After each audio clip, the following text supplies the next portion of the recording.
Yuk, dukung UFIT TV dengan belanja di UFIT Store. www.ufitstore.com. Bulan Ramadan telah tiba. Umat Islam di seluruh dunia bergembira dan berlomba-lomba untuk memperbanyak ibadah. Namun, banyak hal yang perlu diluruskan terkait kebiasaan yang dilakukan ketika bulan Ramadan, khususnya di Indonesia. Berikut adalah 11 hal yang perlu diluruskan ketika puasa. Hal pertama, padusan.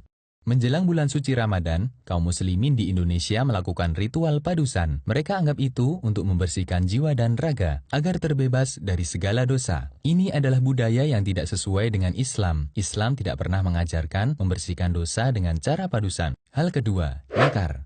Ziarah kubur termasuk amal mulia dalam Islam, karena ziarah kubur bisa mengingatkan orang akan kematian. Islam memberikan kelonggaran untuk melakukan ziarah kubur di waktu kapanpun. Karena itu, kita tidak boleh membatasinya hanya ketika menjelang Ramadan.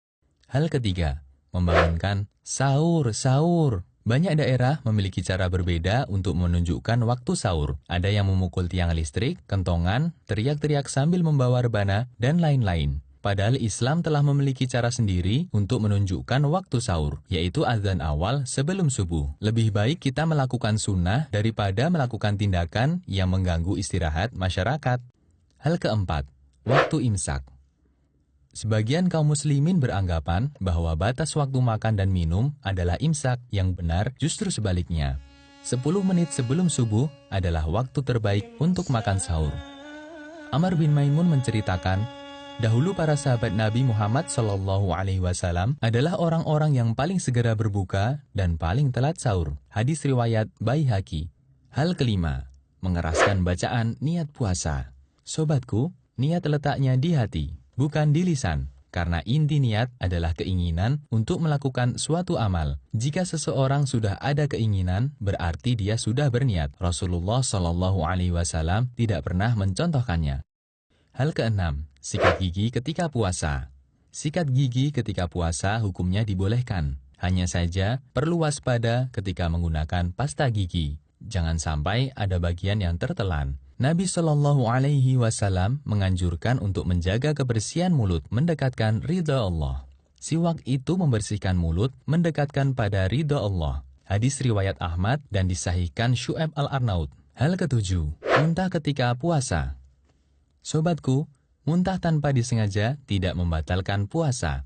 Sedangkan muntah dengan sengaja, puasanya batal. Jika kita merasa perutnya mual dan akan keluar sesuatu, maka jangan memaksakan diri untuk memuntahkannya. Rasulullah SAW bersabda, siapa yang tidak sengaja muntah, tidak wajib qadha. Dan siapa yang sengaja muntah, wajib qadha. Artinya puasanya batal. Hadis riwayat Turmuzi dan disahihkan Al-Albani. Hal kedelapan, mencicipi masakan. Sobatku, mencicipi masakan ketika sedang berpuasa selama tidak tertelan, hukumnya boleh. Ibnu Abbas pernah mengatakan, tidak mengapa mencicipi cuka atau makanan lainnya selama tidak masuk ke kerongkongan. Hadis riwayat Bukhari secara mu'alaq. Hal kesembilan, tidur berpahala. Apakah tidurnya orang berpuasa itu berpahala? Pertanyaan ini berasal dari hadis yang menyatakan, tidurnya orang yang berpuasa adalah ibadah, diamnya adalah tasbih, doanya adalah mustajab, dan pahala amalannya pun akan dilipat gandakan. Namun hadis ini statusnya palsu, ada perawi yang bergelar pendusta. Hal ke-10, bekam dan donor darah ketika puasa. Mengeluarkan darah tidak membatalkan puasa. Dalilnya, Nabi SAW memberi keringanan untuk bekam ketika puasa. Hanya saja, jika ini dikhawatirkan menyebabkan lemas, maka tidak dibolehkan. Sahabat Anas bin Malik pernah ditanya, apakah kalian membenci bekam bagi orang yang berpuasa? Anas mengatakan, tidak, kecuali jika bisa menyebabkan lemas. Hadis riwayat Bukhari. Sobatku, bagi yang ingin bekam dan donor darah, disarankan untuk dilakukan malam hari atau mendekati waktu berbuka. Hal ke-11, kesalahan doa berbuka puasa. Allahumma laka sumtu Sebagian masyarakat Indonesia berbuka puasa dengan membaca doa Allahumma laka sumtu wa bika amantu wa ala rizkika aftartu birahmatika ya arhamar rahimin. Doa tersebut dinilai dhaif oleh sebagian ulama. Doa sahih yang diajarkan Rasulullah Shallallahu Alaihi Wasallam adalah sebagaimana diriwayatkan oleh Ibnu Umar. Lafaz doanya adalah dhahabadh dhama'u wa batallatil uruqu wa thabatal ajru insyaallah. Demikianlah 11 hal yang perlu diluruskan ketika puasa.